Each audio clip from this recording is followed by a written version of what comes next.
There are a lot of very decent and reasonable people working within the psychic arena, but there are also a lot of not so nice people, and it can become a freak show. And it can also cause people to be very demanding.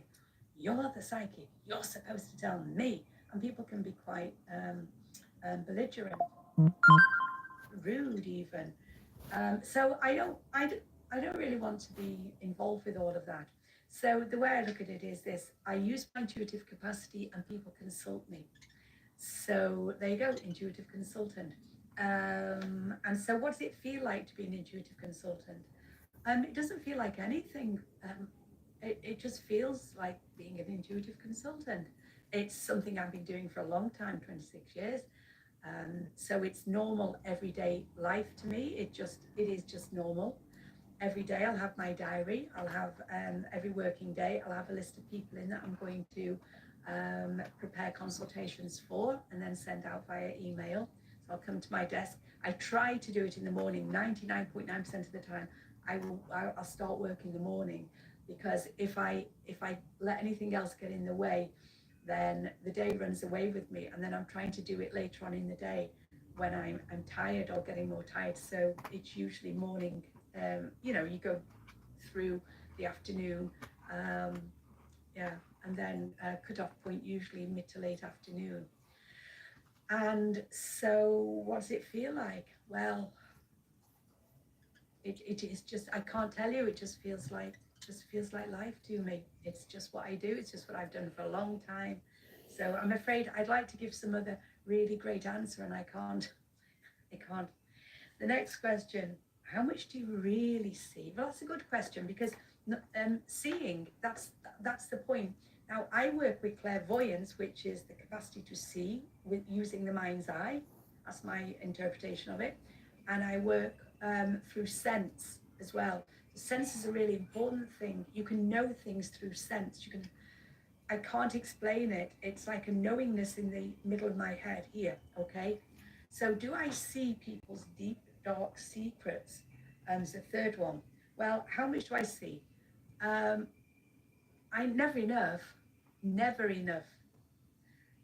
You don't, because you see snippets and clips. So I will see on the screen of my mind, I will watch moving clips or little still frames, and I'll combine them with the sense, and I'll piece them together and then interpret it. And No, it's you don't obviously have to worked throw it well enough away. for me to still be in business now, all these years down the line, but it's still a bit of an inexact science. So with some people, I personally will see more than I will with others. And that will be true of other readers, consultants, it will be true of them as well. So, do you see their deep, dark secrets? Not, well, I don't know about people's deep, dark secrets, but you can see, you can be aware that there is more going on within their inner world than they're letting Her onto name the is outside world, Leanne or even if that they Halliburton. would even admit to themselves. So that's the thing. You see, we're often motivated or influenced by what is going Leanne on in our Halliburton is from unconscious mind. The Wales. stuff we've pushed into there. And because we've pushed it into our unconscious, we're not consciously aware of it. So we might deny its existence. And so, but I've learned to trust my judgment over the years. I'm not God. I don't claim to know everything, to be able to see everything. And there are many times when I would be open to being wrong, because I would like to be wrong if it could work out for the customer in the way they want it. But I have to tell them truthfully and honestly what I personally see and feel. And that's what people are paying for, is my interpretation of what I am seeing and feeling. I can't do any more than that. And so they're then going to decide whether or not they accept it or they don't accept it. And there are many times when people don't accept it immediately, but they come to understand it more and accept it more as time passes by. So you just have to be patient, But And she's given in terms of me deep dark 10 psychic secrets, predictions, and all of them came I true. don't know really. You can feel. I can feel that people are grieving over something. She I will can get feel that there's an inner every core of question sadness with them, right. and and that there are regrets She'll get you there. over your ex. So therefore, I suppose you're sort of touching raw spots where stuff that they've pushed down long ago and don't really want to think about, but yet it's still influencing them. You can feel the presence, you can feel the energy of it. And also, I was tuning into somebody today, and yesterday actually, and this young lady, she had all this determination and frustration, but tuning into it wasn't a pleasant experience, and that's not her fault, because there was so much intensity in here. There was so much going on with her, and she was overwhelmed. She was overwhelmed by life at that time, but I didn't worry about it because I knew that this was not something that would last forever. This was a phase, a period she was going through, and that it would lead her to make one or two decisions so that she would then, she would start to change her own pathway. But right now, at this moment in time and for this foreseeable future, she was likely to feel overwhelmed and frustrated and unhappy, but it was just connected to now, you know? And sometimes the thing is, we humans, we I'm don't getting want to happy accept faces. emotional pain. We'll do I'm getting anything happy to avoid faces. emotional pain. I've And learned that thumbs about up. my customers, the world, myself. We don't want the emotional pain, and we want somebody to, if we can't make it go away, we want somebody else to make it go away. And then that's when people get angry with you, because you can't make their emotional pain go away, that they've actually got to sit with it for a while. And so I have had to say to one or two people when they've sent me nasty emails, when I say nasty, maybe not nasty, upset and slightly accusatory emails, as in, oh, well, I was hoping I was going to feel better. I was hoping you were going to tell me something that was going to make me feel completely better today. Now you haven't. And I would say to them, I'm not God. I am not creating your life or your future. I'm not responsible for it, and I'm not going to lie to you. I am not going to tell you some fairy story. There are plenty of people on the internet who would be happy to do that. So I'm sure you can find somebody out there if that's the service you want. But it's hard, isn't it? And so I don't know whether that's about the deep, dark secrets, but can you tell when someone's nice or nasty, and does it influence the way you advise them? Well, if I sense that somebody, I do tread on eggshells. People who have had a number of people who've had consultations from me before, they have said to me sometimes that we can tell that you're on eggshells sometimes, that you're trying to find the best way to say this and that, and I can be very blunt and very straightforward. She's But I blunt. still work hard on my delivery. And so sometimes I sense that somebody's going to be very upset by this, or they're likely to be upset by it. So I really need to tread carefully with it and try and word it in such a way where it doesn't sound like I'm being awful or horrible or having a go at them, or so you've got to be you've got to think about it.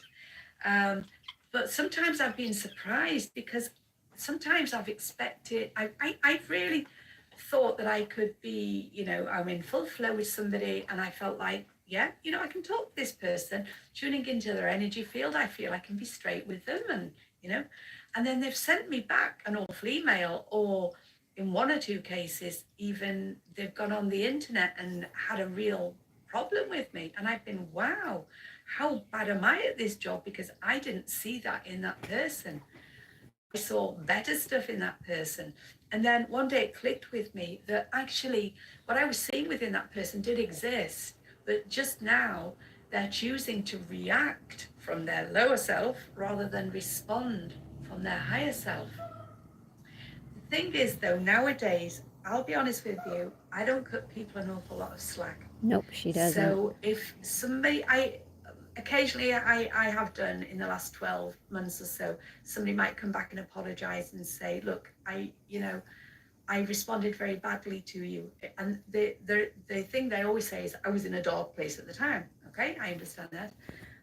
And they will say, I've rethought it, or I've re-listened to it, and actually I'm hearing it in a very different way now. And Does I am anybody sorry. want to So listen on to those murder instances, I mysteries with will me? usually say, well, okay, fine, fair enough if they want another consultation.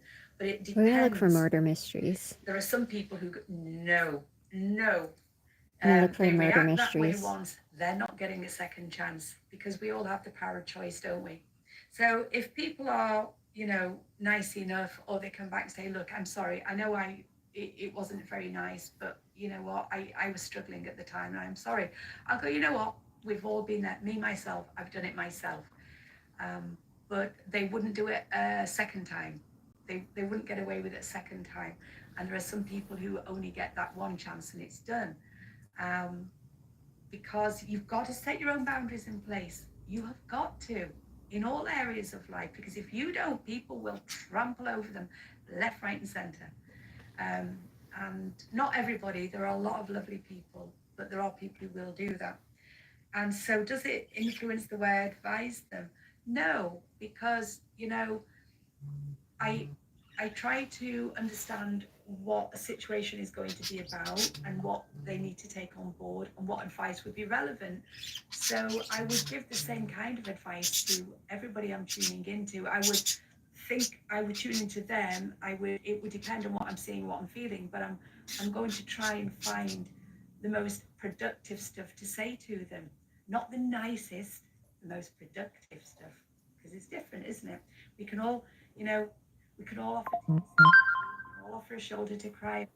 Did you hear about the new trend called soap nails? All the beauty media are talking about it. Ultra shiny, natural and healthy looking nails, the Clean Girl manicure is trending. I wanted to try it, but my nails were in bad shape. So I looked for a polish that would give me that soap nails look while also... Kiwi-born hairdresser Paula Brown died in 1996 after a night out with friends on Sydney's Oxford Street. She tried to walk home. She wanted to get home from where she'd been, but she didn't get there. When her battered body was found 8 days later, her family was in shock. Everyone broke up really and cried. We knew that she was dead. Was Paula the target of a sexual predator? I just got the feeling that somebody's watching me. Such a creep. My heart's beating. I don't feel safe. Can our sensing murder psychics put the pieces of the puzzle together? See, when I look at Hungry Jacks, I'm getting struggle. There's a confrontation with that man. And find Paula's killer. Are you trying to take away the only apple that I have? No, but it's here. Are you gonna give me another Giving one? the family the closure they need? Paula wants us to know what really happened.